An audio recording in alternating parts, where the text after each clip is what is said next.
BC రిజర్వేషన్లపై మరో మోసానికి తెరలేపింది రేవంత్ సర్కార్. 42% రిజర్వేషన్ హామీపై నీళ్లు చల్లేలా ఇంకో కొత్త గేమ్ షురూ చేసింది.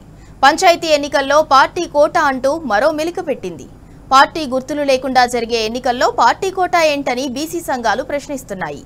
సర్కార్ దగాపై ఆగ్రహం వ్యక్తం చేస్తున్నాయి. కేబినెట్ నిర్ణయం అంటూ కాంగ్రెస్ ప్రభుత్వం ఆడుతున్న డ్రామాలపై నిప్పులు చెరుగుతున్నారు బీసీ నాయకులు.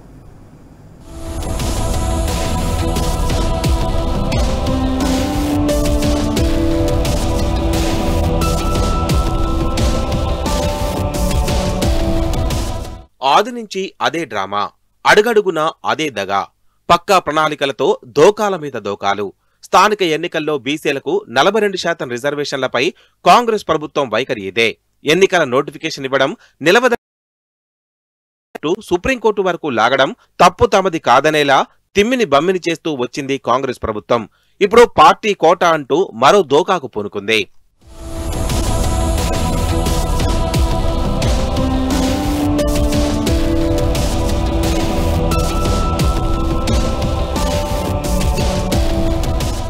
నలభై 42% బీసీ రిజర్వేషన్లపై మభ్యపెట్టేందుకు కొత్త డ్రామాకు తెరలేపింది కాంగ్రెస్ ప్రభుత్వం.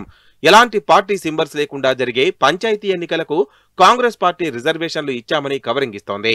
ప్రభుత్వ పరంగా 42% బీసీ రిజర్వేషన్లు ఇవ్వడం లేదు, కానీ పార్టీ పరంగా బీసీ కోటా ఇస్తున్నామని అంటోంది. మరి దాన్ని కేబినెట్ ఎలా నిర్ణయిస్తోంది? పార్టీ ఇచ్చే కోటాకు కేబినెట్ కు సంబంధమేంటి?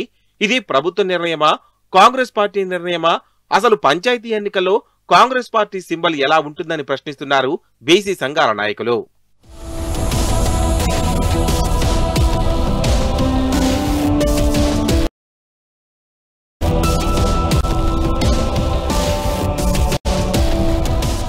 అసెంబ్లీ ఎన్నికల ముందు బీసీలకు 42% రిజర్వేషన్ అంటూ హామీ ఇచ్చిన రేవంత్ సర్కార్ దాన్ని తప్పించుకునేందుకు ఆడని డ్రామాలు లేవు. అడుగడుగునా బీసీలకు అన్యాయం చేస్తూ మోసాలతోనే కాలం వెళ్లదీస్తోంది. ఇప్పుడు ప్రభుత్వ పరంగా కాకుండా పార్టీ పరంగా 42% రిజర్వేషన్ అంటుంది. ఒకవేళ అదే జరిగితే బీసీలకు అది హక్కెలా అవుతుందని ప్రశ్నిస్తున్నారు బీసీ సంఘ నాయకులు. రేవంత్ సర్కార్ ఇప్పుడు పార్టీ పరంగా ఇచ్చే రిజర్వేషన్ బీసీలకు దయాదాక్షిణ్యంగా మారుతుంది.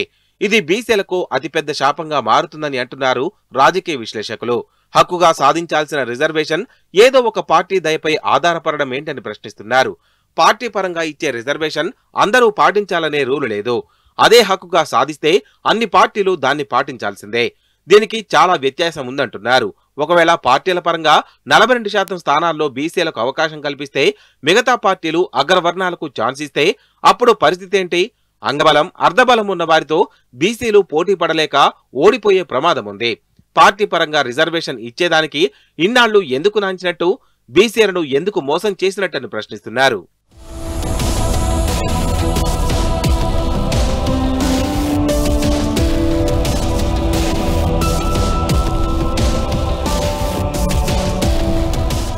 పంచాయతీ ఎన్నికల్లో పార్టీ కోటా అంటూ ధోకా చేస్తున్న రేవంత్ సర్కార్ పార్టీ గుర్తుతో జరిగే ఎంపీటీసీ, జెడ్పీటీసీ, మున్సిపల్ ఎన్నికల్లో మరో మెలిక పెట్టింది. బీసీలకు 42% రిజర్వేషన్ కల్పించకుండా 23%కే పరిమితం చేస్తే గత నోటిఫికేషన్లో బీసీలకు కేటాయించిన సీట్లలో సగానికి సగం తగ్గనున్నాయి. జిల్లా పరిషత్, మున్సిపల్ ఎన్నికల్లో బీసీ రిజర్వేషన్లపై కోర్టు తీర్పులను అనుసరించి నిర్వహిస్తామని ప్రకటించడం కాంగ్రెస్ పార్టీ అవకాశవాదానికి నిదర్శనమని బీసీ సంఘాలు మండిపడుతున్నాయి.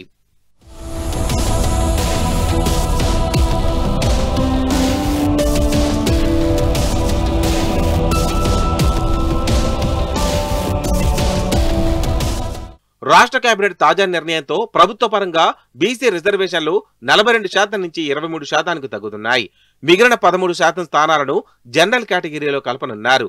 ఈ ఏడాది సెప్టెంబర్ 29న రాష్ట్ర ఎన్నికల కమిషన్ జారీ చేసిన నోటిఫికేషన్లో రాష్ట్రంలోని 31 జిల్లాల్లో 12,733 గ్రామ పంచాయతీలు, 1,12,288 వార్డులున్నాయి. ఇందులో డెడికేటెడ్ కమిషన్ ప్రభుత్వానికి ఇచ్చిన నివేదికను ప్రామాణికంగా తీసుకుని 23% స్థానాలను బీసీలకు కేటాయించనున్నారు. ఎస్సీ, ఎస్టీ రిజర్వేషన్ స్థానాల్లో మాత్రం ఎలాంటి మార్పు ఉండనందున మిగతా స్థానాలను జనరల్ కేటగిరీ జాబితాలోకి చేర్చనున్నారు. ఈ లెక్కన బీసీలకు మరింత అన్యాయం జరగనుంది.